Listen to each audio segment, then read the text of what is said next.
Welcome everybody to another Health Services Research Association webinar.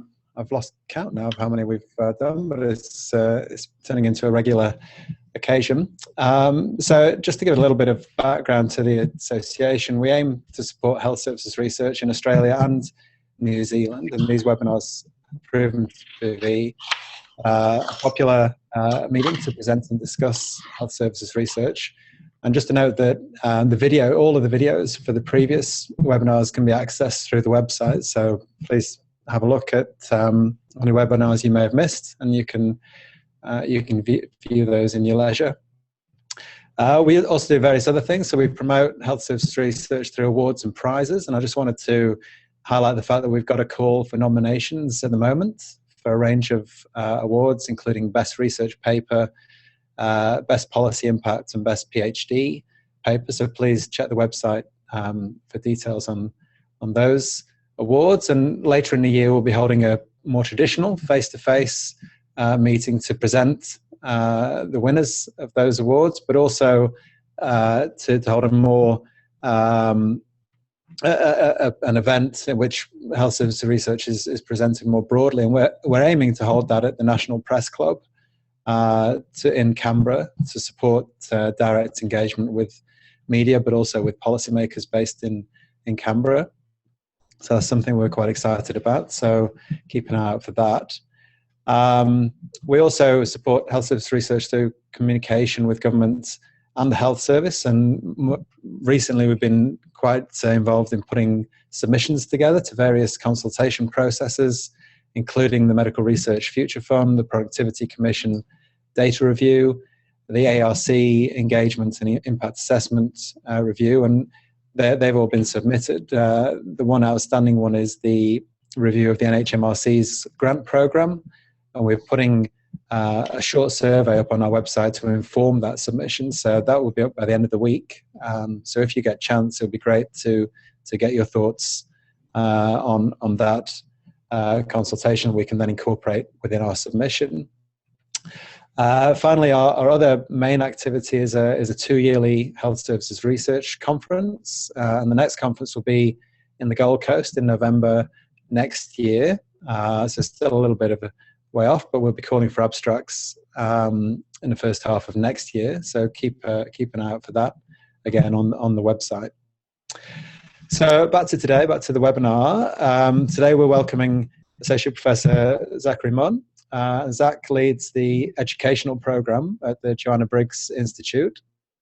For those who don't know, the JBI is an internationally renowned research institute that specializes in the synthesis, transfer, and utilization of evidence. It was founded by Professor Alan Pearson, and it'll actually be 20 years old in November, I believe. So that's certainly a reason to celebrate. Zach himself has wide-ranging experience in systematic reviews, but also implementation projects, and that's what he's going to talk to us about today, focusing in particular on the use of audit and feedback to change and improve practice. So just in terms of housekeeping, we can't take verbal questions and comments, but you can use either the Q&A tab or the chat tab to type any thoughts or comments that you have as the presentation is ongoing, and then Sarah and myself will relay those questions and comments to Zach, either as he's going through, if it's a urgent point of clarification, but more likely at the end, and then Zach, we can get a discussion going. So on that note, I'll hand over to Zach. Thanks, Zach. Thanks, John, and thanks, Sarah, as well, for inviting me to give this webinar today. And thank you all for joining online as well. So today I will be discussing a quick introduction to, hopefully my slides will move, to evidence-based healthcare, evidence implementation as well, covering off what evidence implementation is and strategies for evidence implementation. Then we will discuss in detail audit and feedback, and how audit and feedback can be used as a strategy for evidence implementation. And we'll finish up with some real-world examples of audit and feedback as an evidence implementation strategy. And then there should be some time for questions and answers at the end, but I'm also happy, as John said, to take urgent questions throughout the presentation as well. So obviously, to understand evidence implementation, it's first important to understand the concept of evidence-based healthcare. Most people and most health professionals and researchers are aware of evidence-based practice nowadays and may use it to inform practice, but it's always good to start right from the beginning with any presentation.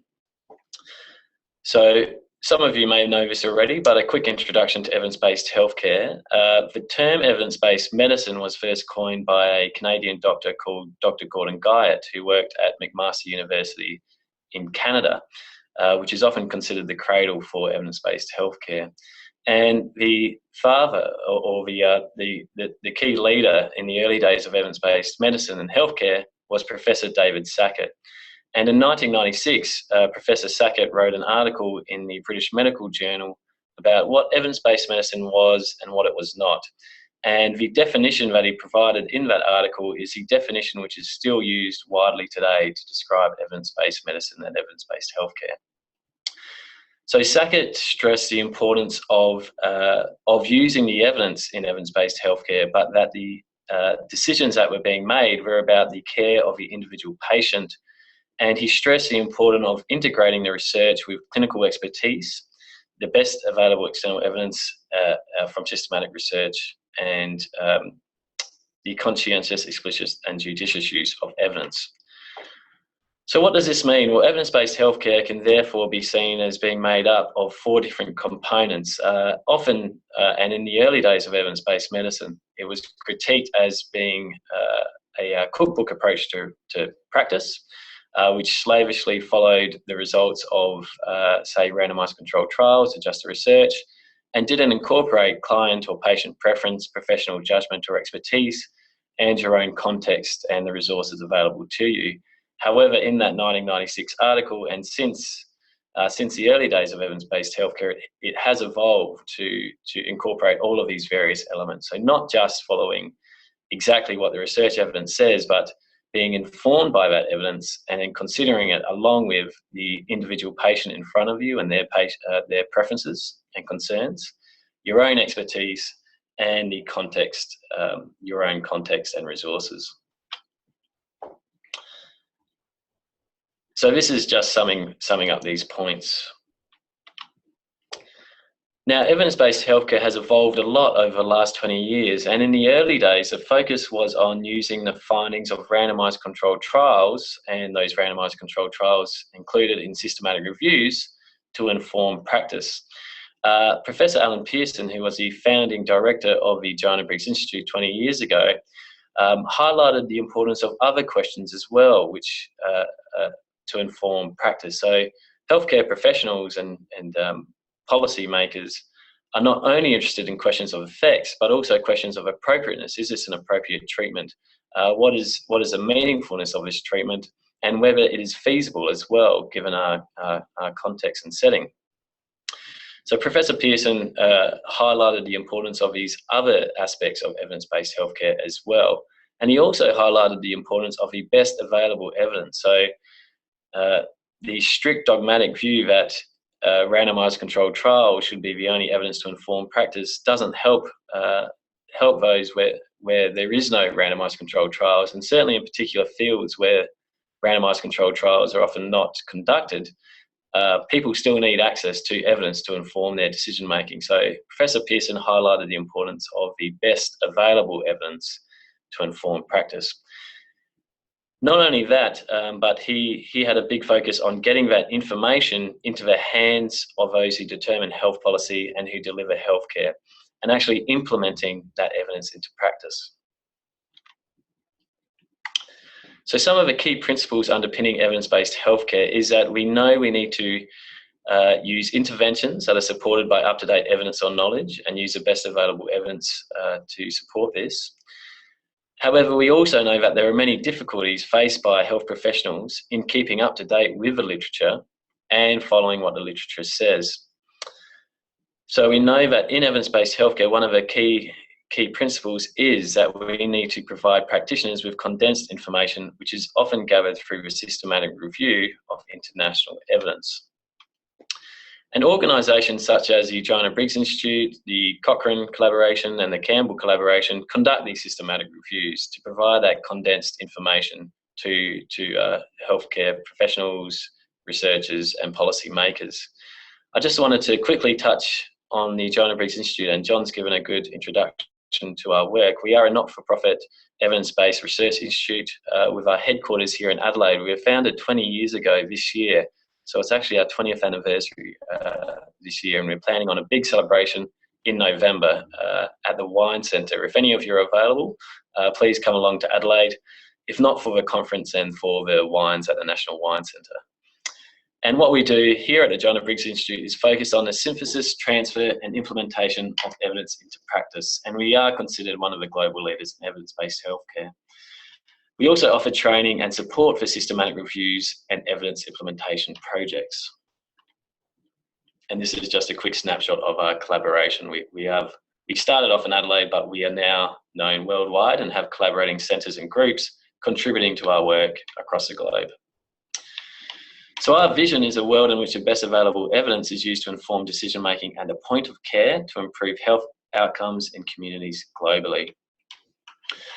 And over our 20 years, we've come up with this model of evidence-based healthcare, which informs everything we do here at the Joanna Briggs Institute. And I just want to quickly run through this model now before we focus on the last wedge of this model, evidence implementation, later on in the talk.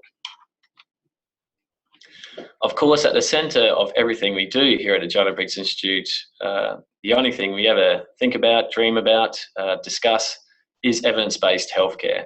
And we consider evidence-based healthcare to be evidence-based or healthcare decision-making which considers the feasibility, appropriateness, meaningfulness and effectiveness of healthcare treatments or interventions. Obviously, through following the principles of evidence-based healthcare, we want to have an impact on global health and improve global health as well.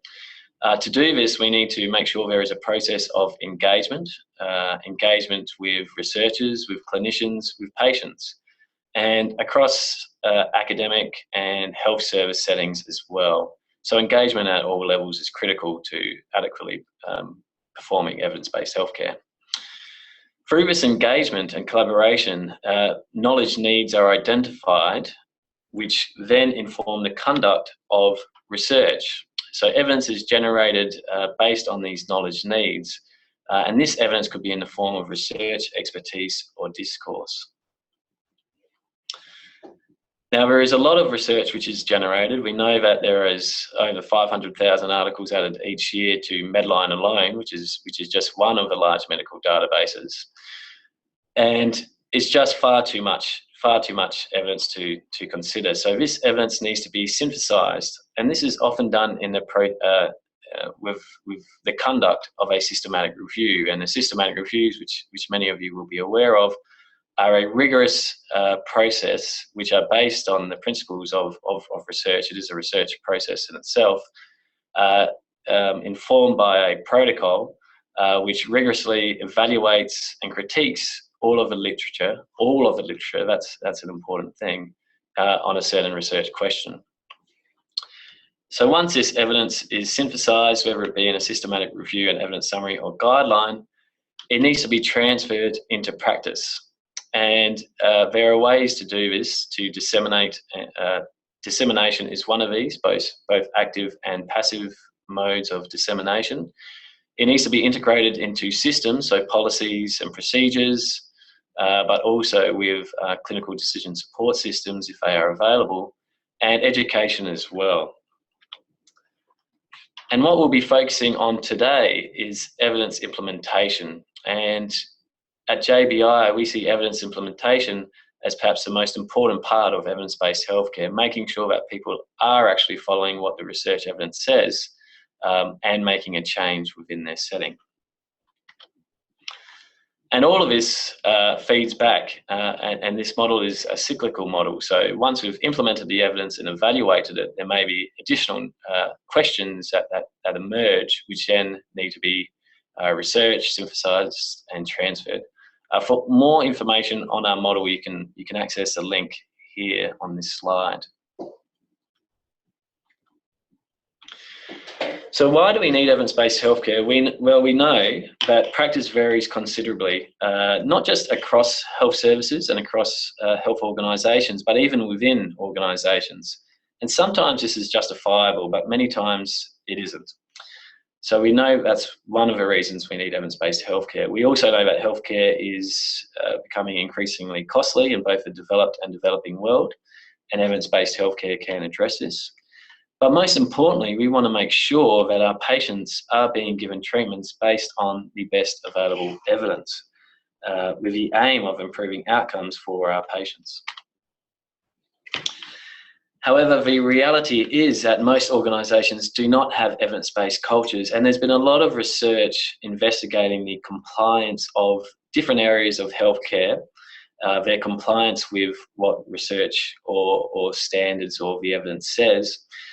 Some recent research in Australia in primary care found that on average, and this is a gross average, only 50% of consultations for patients in primary care, and only 50% are patients actually receiving the most appropriate care, And across healthcare itself, compliance with standards and evidence-based healthcare varies widely, from around 11 to 82%. And it depends on what specialty you're working in, what field you're working in, what profession, etc. But either way, we know that it's not currently being performed in an ideal way, and we know that a lot of people are either getting treatments which aren't based on the best available evidence, or that are potentially harmful or perhaps wasteful as well, or not required. So this is a very large problem across all areas of healthcare. Why is this happening? Well, there's many barriers to evidence-based practice, and some of these are listed on this slide. Sometimes there's a perception that the information doesn't exist to answer questions that emerge. It can be difficult to find the time to find the research to answer a certain question. Research doesn't always address the evidence interests of clinicians or policymakers, and may be coming from a more academic mindset.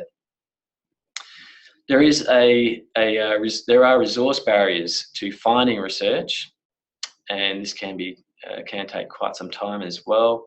Academic reports are not always accessible and presented in an accessible way to healthcare professionals.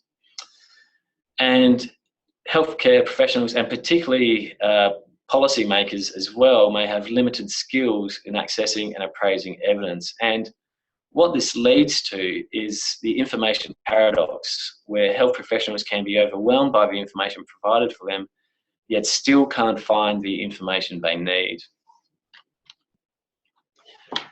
This results in what we call the evidence practice gap, which is the gap between what the research suggests and what is actually occurring in practice. And this gap, there's different figures of just how long it takes to fill this or address this gap. But on average, we can say it takes about 17 years to get the findings of research into practice. And I'm sure many of you are familiar with the term knowledge translation, which essentially means the movement of research from one stage to the other, whether it's from bench to clinical to actual patient delivery or delivery of care. And knowledge translation is a growing field of study to address gaps in knowledge and the movement of research. So the traditional gaps in knowledge translation are the gaps between bench or discovery research, that done perhaps on research done in labs or animal studies, and the gap between this type of research and that research which is done in trials and human research. Now, the gap which we address mainly here at the Joanna Briggs Institute, and that perhaps evidence-based healthcare is most interested in, is the gaps between that human research and clinical policy and action, what's actually going on in practice. We've also proposed that there is another gap here as well, where there is an unmet need for knowledge which comes from key stakeholders such as practicing clinicians or the patients themselves, and that this gap needs to be addressed, and the knowledge needs of these groups need to inform the conduct of research. So what's been the traditional approach to the gaps and to changing practice? Well, essentially, once researchers complete their project or their study, they normally present these results at a conference and publish in peer-reviewed journals. And then the hope is that practice will change and that people will hear about these presentations, read the peer-reviewed publications, and then start changing their practice. However, we know this simplistic approach is not working, and that's why we've seen the low compliance with what the research says and this long time lag for getting research findings into practice. And this has also led to the field of evidence implementation or implementation science to address these gaps and to make sure that research findings are being implemented into practice. At the Joanna Briggs Institute, we define evidence implementation as a purposeful and enabling set of activities designed to engage key stakeholders with research evidence to inform decision-making and generate sustained improvement in the quality of healthcare delivery. And there are three key elements of evidence implementation. The first is a context or situational analysis, and this needs to be done perhaps prior to any change and then throughout the change as well. So you need to consider how ready your organisation is for change or for implementing evidence.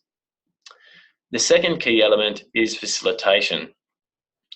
Change or implementation projects do require a facilitator or driver of a change, and often these people are called champions, or they may be project managers, but they really need to drive and lead that change in an engaged process.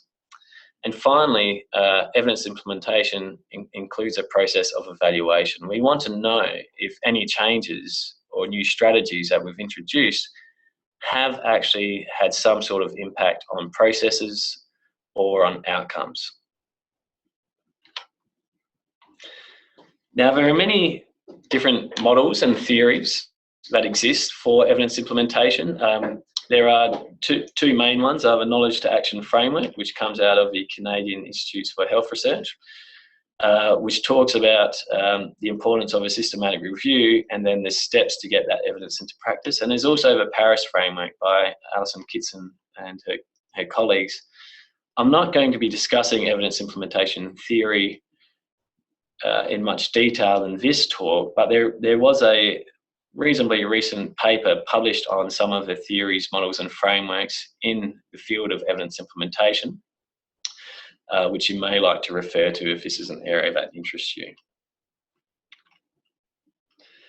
What I do want to focus on today are some of the strategies to promote evidence implementation, and particularly on audit and feedback.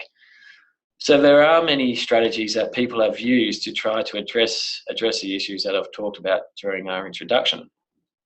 I'll run through these quickly now.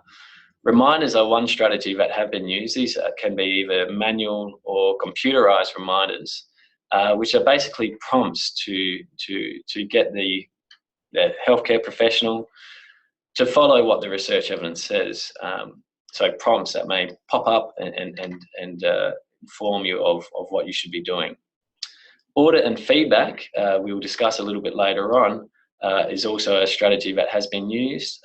Consensus processes, so making sure that you get everyone together in a group to decide the way forward. So these consensus processes have also been used.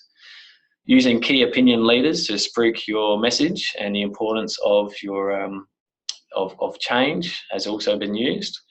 And then, of course, there are the various forms of education that have also been used to implement evidence, such as the distribution of educational materials, such as pamphlets and brochures and whatnot, educational outreach, interactive educational meetings as well. Didactic education has also been used and studied.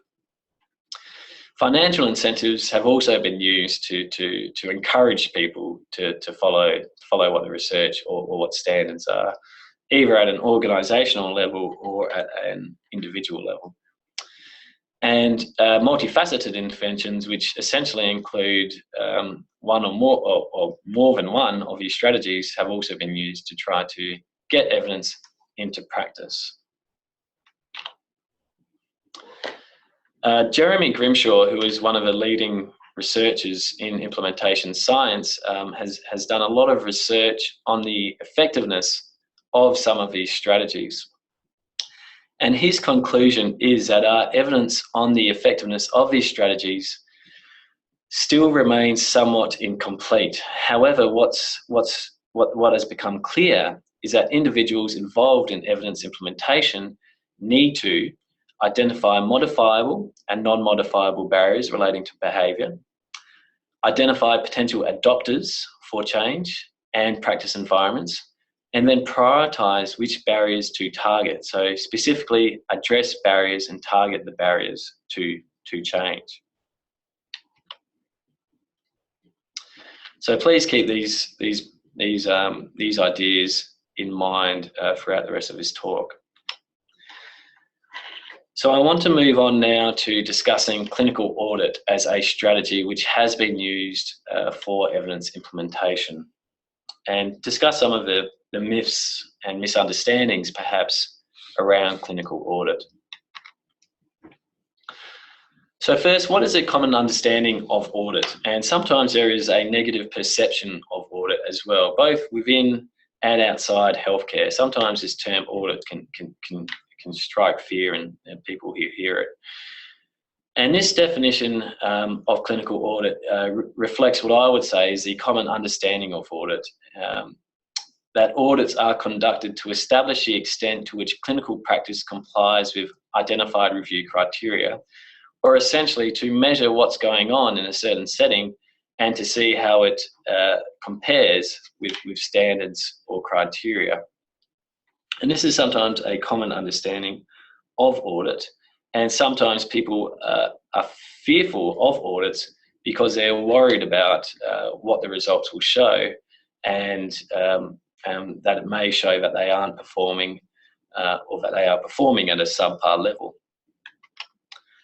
The definition we prefer here at JBI, and which fits more nicely with evidence implementation, is the definition from the National Institutes for Health and Care Excellence in the UK, where they stress that clinical audit is a quality improvement process that seeks to improve patient care and outcomes. Yes, it does this through a systematic review of care against criteria, just like the previous definition, but it also includes the implementation of change.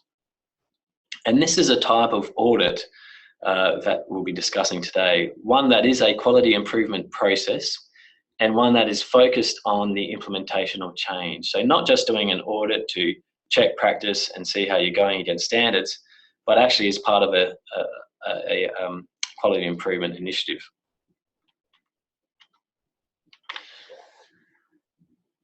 So it's always important to make sure that what we're doing is effective. And there has been a Cochrane review, which was published in 2012, which evaluated the effectiveness of audit and feedback audit and feedback as an evidence implementation strategy. It included 140 studies, and it found that there were generally small to moderate effects, normally leading to improvements in practices and processes following audit and feedback.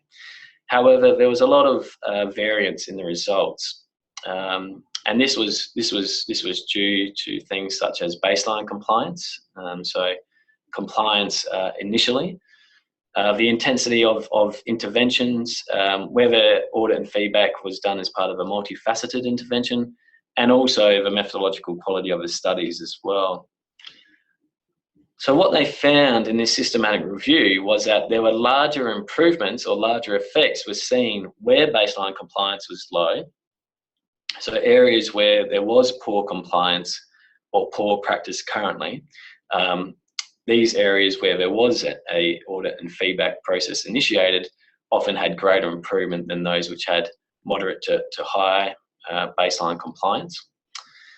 And where the source of feedback, so providing that information about the audit results, was a supervisor or a colleague, when the feedback was provided more than once, when feedback was delivered in both verbal and written formats, and where the feedback included explicit targets and an action plan for change or improvement. So these are some of the characteristics of audit and feedback strategies which are more effective than others. So please keep those in mind. So why would you get involved in an audit? Why would you actually do an audit? Well, there's a number of reasons. The first, of course, is patient care. First and foremost, we want to improve care and services and outcomes for our patients. There are also professional reasons as well, to develop knowledge and skills of the audit team, but also people across the organisation, and to improve teamwork and accountability within the organisation. There may be political reasons as well, and there may be that the audits are imposed on people. People are told they need to do an audit, and if this is the case, we need to make sure we are doing the audit in a correct way. So how should audit and feedback projects be initiated? Well, they need to be led, professionally led, and hopefully they need to include someone who is a facilitator of a project, someone who'll be a champion for that project and lead the change. The facilitator should involve everyone who should be involved in that project, be encouraging throughout the project, and really drive the importance of that change. And facilitators and good facilitators are really important for good audit and feedback programs. Audit should be seen as part of the educational process, so an opportunity to learn about what we're currently doing and how we might improve. Audit should also be routine as well. So audit should form a part of routine clinical practice. Often in many organisations and many settings, audits aren't seen as routine practice, and what happens is that when people hear of an audit or perhaps an accreditation activity coming up, which might happen once a year or once every 2 or more years, then all practices suddenly changed for that period of that audit, as people prepare for the audit and for perhaps that accreditation activity. But as soon as that's done, because it's not routine, then everything just returns to normal. So we need to make sure that audit is part of the routine clinical practice.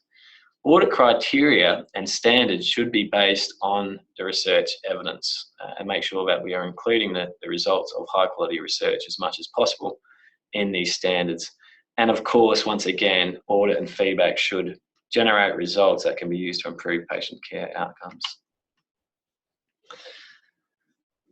So what topic, when deciding to do an audit and feedback program, what topics may you consider to do for your audit and feedback? Well, here are some indications for audits and to assist in the choice of a area or a topic to do your audit and feedback.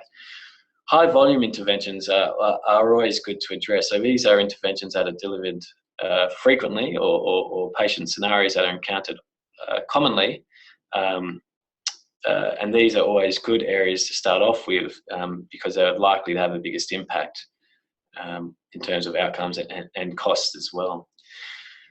You may choose to do audits and feedback projects in areas which do have a high cost or significance as well. You also want to do audits and feedback programs where there is an availability of evidence, hopefully high quality evidence or guidelines. So it's very clear, it needs to be very clear exactly what you should be doing for these projects. It may be based on a national request or a local request. And of course, it needs to be in an area that can be influenced or that can be changed. You want to make sure that you're doing the audit and feedback project in an area which it is actually possible to make a change and an improvement, and an area where it is possible to also sustain that improvement as well. So it's important to convey that audit is not a measure of satisfactory progress for staff training. If you're doing staff training, then you should consider some other sort of evaluation process, not necessarily an audit, to determine if staff have retained their knowledge from that training program. Audit shouldn't be seen as a performance appraisal or a disciplinary mechanism. And this is often the case with audit. As I mentioned before, sometimes there is a negative perception of audit, and it is because people do see it as an appraisal of their performance or as a disciplinary mechanism. And if this is the case, then there will always be a negative attitude towards audit. So it's important that, and this is also why feedback and transparency during the audit is so important, that people don't feel fearful of the audit process.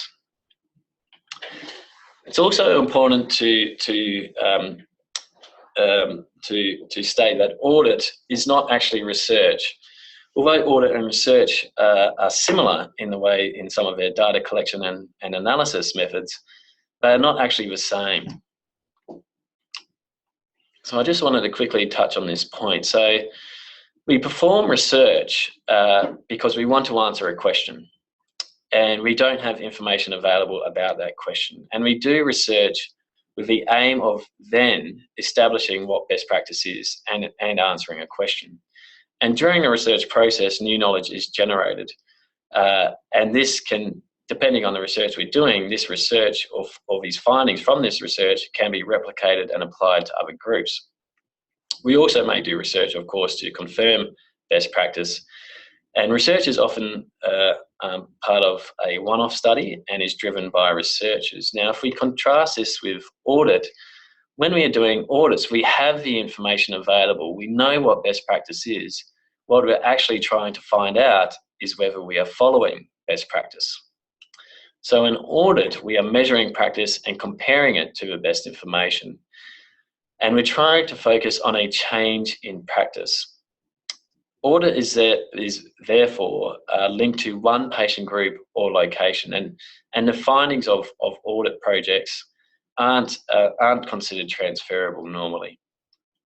The aim is to improve your service, and audit should be an ongoing process or a cyclical process, and it's normally led by service providers rather than academics or researchers.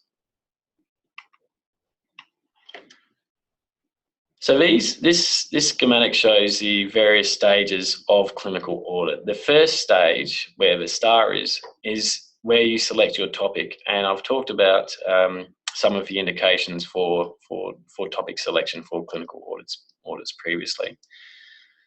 Then you need to plan your audit in detail and make sure that you have your evidence-based criteria that you will be comparing against. Make sure that you are clear on all of your data collection methods, and you should follow some sort of protocol for all of this. You then compare and monitor your practice against these standards. This is what we call the baseline audit, or the first audit. Once you have the results of this audit, you then need to look at where your gaps are, where your areas for improvement are, and identify what the barriers are to those improvements. You then need to take action to improve practice and target those barriers, and then do a follow-up audit or a re-audit as well to see if you have actually improved your compliance. Now, as I mentioned earlier, audit is a cyclical process. So once you've done your follow-up audit, and if you're still not compliant, or if you still feel there is areas that need to be improved upon, then once again you follow this process where you take your action to improve practice and perform your follow-up audits. So successful auditing will be done by a team.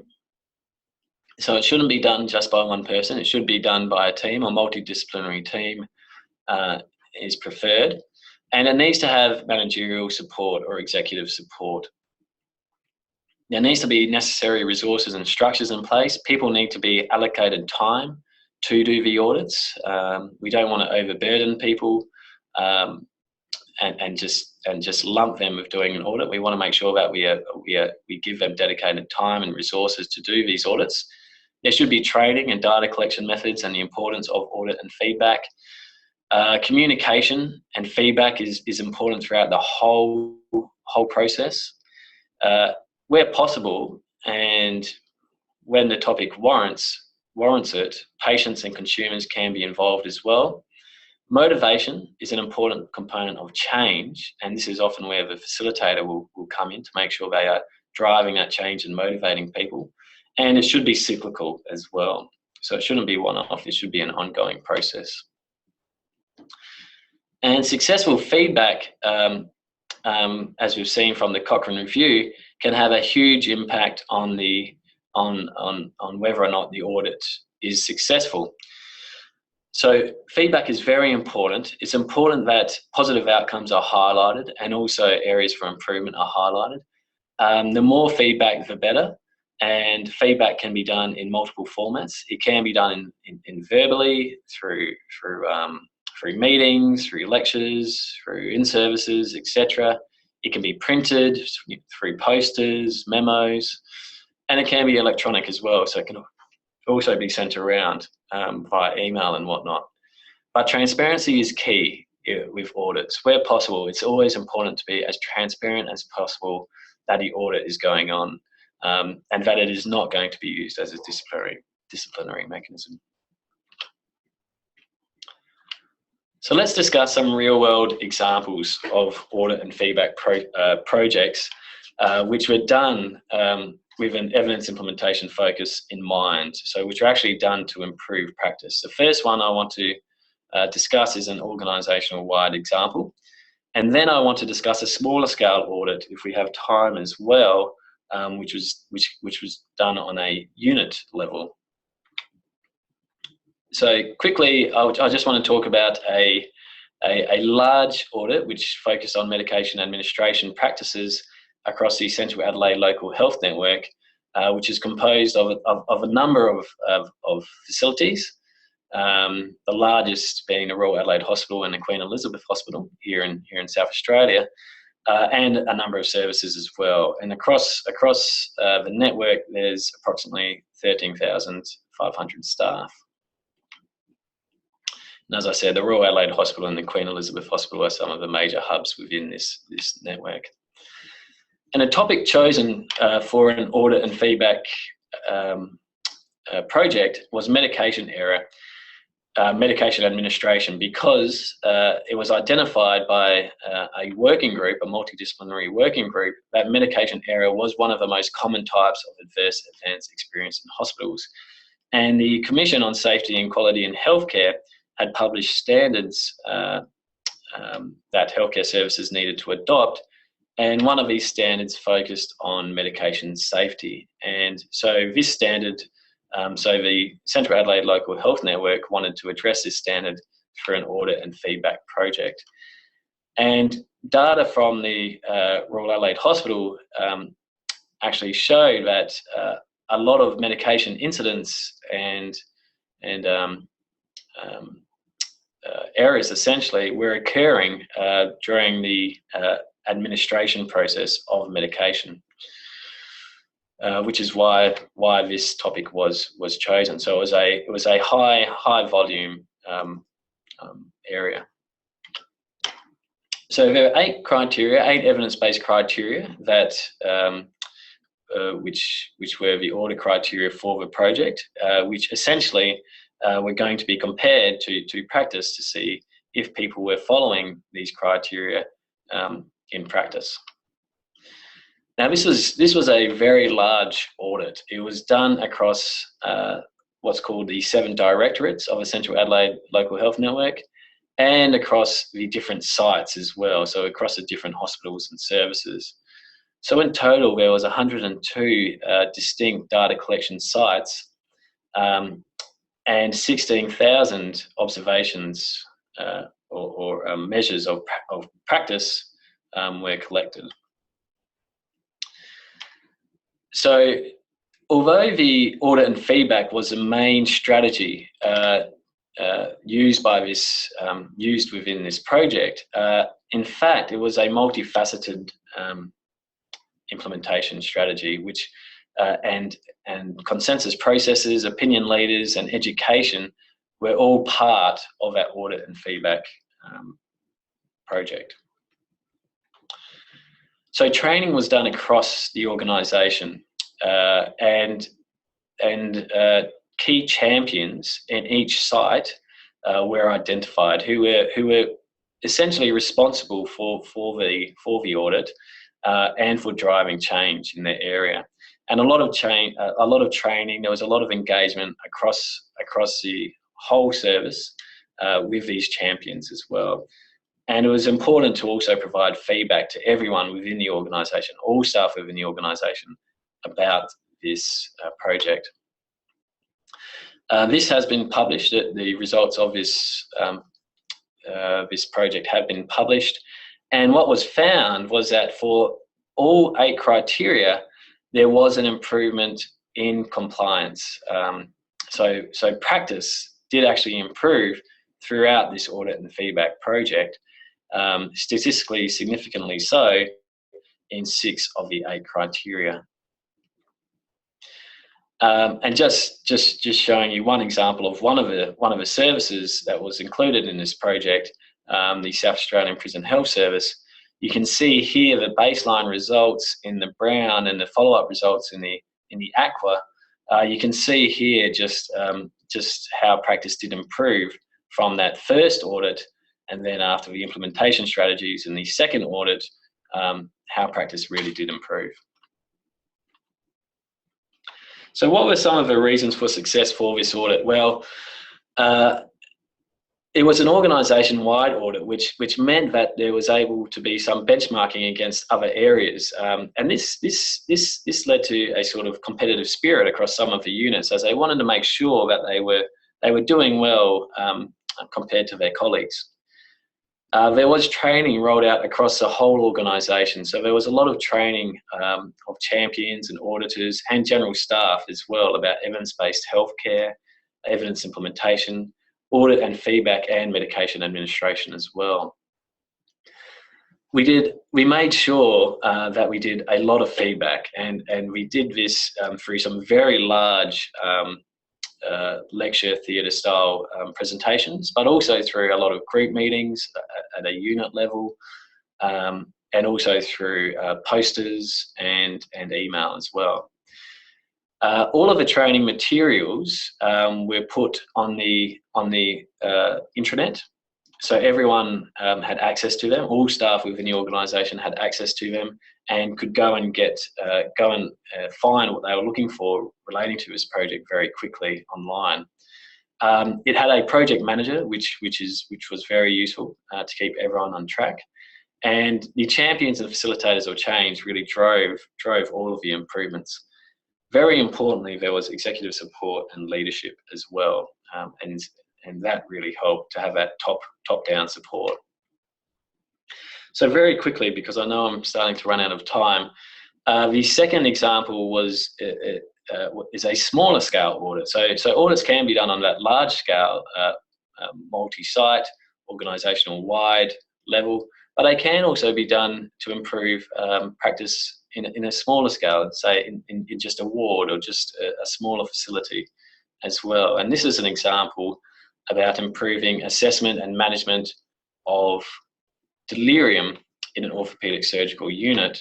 The methods used were the development of evidence-based criteria. Then once again, similar to a previous project, there was a baseline audit to establish compliance, a situational analysis to identify barriers, then develop strategies to address these barriers, and then a re-audit to see if there had been improvement. I won't go into the criteria in detail, but they were all on assessment and management of delirium. And what was found was, following some implementation strategies such as meetings, the development and rollout of formal assessment tools, guideline development, and a lot of feedback, was an improvement in compliance with all of the audit criteria as well. Once again, this has been published, so if you're interested in this project, please do. And sorry for rushing through that, but I am conscious of time. So summing up, audit and feedback programs are a proven method of improving clinical care and changing practice when you do take that approach to audit and feedback, that it isn't just a way to measure compliance, but it is also a process to implement change. And if it is a process to implement change, then it does need to include situational analysis, identification of barriers, action planning and taking actions to address those barriers, making sure there is engagement and feedback across the organisation or the area where the audit is being conducted, and that is a cyclical process which aims for sustainable improvements. So I'd just like to finish up there, and once again, just very quickly plug our conference, which is later on in the year, celebrating our 20th anniversary here in Adelaide at the National Wine Centre. If you have any questions or you want to ask me any questions after this, please feel free to email me at my email address there, and also please feel free to go to our webpage at joannabriggs.org for information on any of our training courses. But I'll finish up there and open it up to questions. Thanks, Zach. There's a couple of questions online. One from Emma Power, who asks, was follow-up assessment audit conducted, i.e. how long was the intervention effective for? How were the successes identified? How were the successes identified, determined? What implementation methods were used? How do you know? And how do you decide? I can't understand that last bit. I'm sorry. How do you decide ANF was critical ingredient when it was multifaceted? Might mean. Okay, all right. I presume these questions are relating to the example project. I hope they are anyway, because that's what I'm going to address.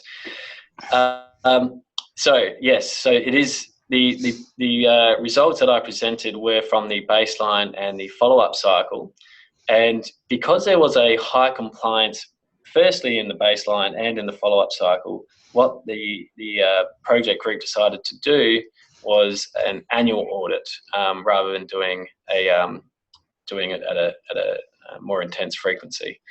And I'm sorry, I don't have the results whether or not that practice level was maintained because it was quite a recent project.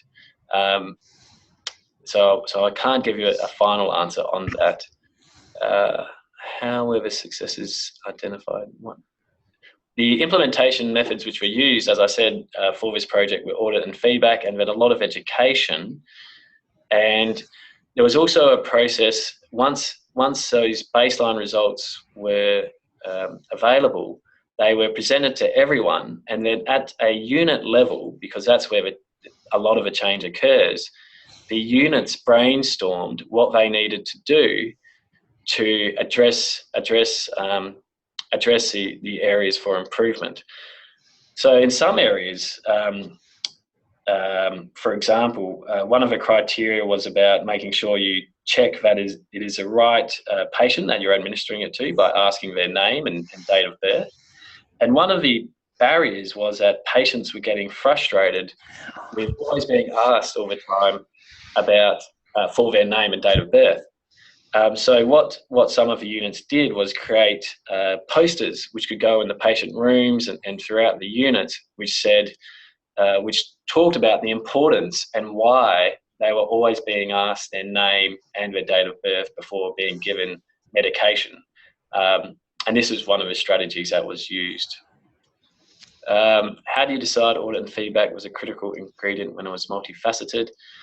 Well, we can't pull out audit and feedback, and from the research from the project we did, we can't say that the improvement was just due to the audit, the collection of data, or just due to the feedback, because as you say, it was multifaceted. But what we found was that the whole bundle did actually result in improved compliance.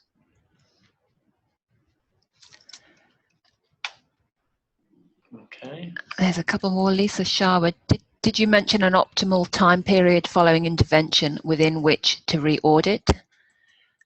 No, I didn't, and that's a very good question. So that's often going to be a question that your group need to consider, and then there is different guidance about when you should be doing your re-audits, and there are a few different considerations. So first off, you need to consider how long is it going to take for you to come up with some strategies to address your areas for improvement, and whether or not that will take, whether or not you have enough, you need to have enough time to do that process. You need to have enough time to come up with those strategies and then implement those strategies, and for those strategies to have an effect as well.